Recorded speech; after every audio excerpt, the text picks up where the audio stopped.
Hello and welcome to part 2B of the Project Cars Tuning Guide. In this video I will cover what I consider to be the basic aerodynamic and chassis adjustments in Project Cars. These are downforce and longitudinal weight bias.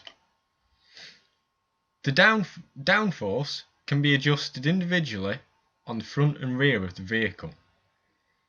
The higher the downforce, the more grip you will have in a corner. However, downforce increases the aerodynamic drag of the vehicle. This increase in drag will reduce the top speed. Downforce should be at a minimum at tracks such as Monza, but at a maximum for tracks such as Watkins Glen. Downforce will only benefit car handling in medium speed and high speed corners. At low speed, you are not travelling fast enough to generate enough downforce for it to be noticeable. If on medium or high speed corners you are having understeer, then increase the front downforce. If on medium or high speed corners the rear begins to excessively slide, then increase the rear downforce. There are two methods to choosing your downforce in competitive racing. You can run at the lowest controllable downforce level, so you are one of the fastest cars on the straights. This will help prevent cars from catching you if you are leading, or will help you catch the cars in front. Most overtakes are completed on the straights, as this is the safest way. If you're like me, however, then overtaking in the corners is your preferred method. For this, you run at a slightly higher than necessary downforce level to allow you to follow closely behind the car ahead. The high downforce will allow you to carry more speed to the corner. Eventually, the driver ahead will be pressurised into a mistake, allowing you to make a nice simple overtake. Alternatively, you will get a better exit, and provided the straight following the corner isn't too long, this will allow you to get ahead.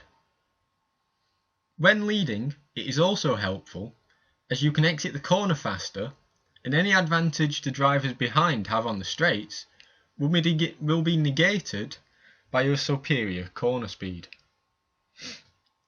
Longitudinal weight bias is a useful tool to change the balance of the car. If the car is understeering on corner entry, then move the weight bias rearwards. If the car is oversteering on corner exit and corner apex, then move the weight bias forwards. This behaviour is due to the weight change on the car during cornering, braking and acceleration. As you brake, the front of the car naturally gets heavier. Having a rear weight bias will help stop this effect. When you are cornering, the car rotates about the front tyres. The further away from the front tyres the centre of mass is, the greater the moment, and so more oversteer will be felt. Alternatively, if the centre of mass is at the front of the vehicle, the rear will slide less, which will compromise your exit speed. When you are accelerating, the rear squats, causing the weight to transfer to the rear axle. Having a forward weight bias will reduce this effect. A forward weight bias is required here, as you are often accelerating while turning the wheel, so any rearwards weight balance will dramatically increase the rear sliding. Extremes should be avoided here, as this will give unpredictable handling. I tend to run anywhere between 60%, so 10% front bias, and 40%, so 10% rear bias, depending on the car. Front-engined, front-wheel drive cars, you want to run with a rear weight bias. Front-engined rear-wheel drive cars, you normally want to run with a front weight bias.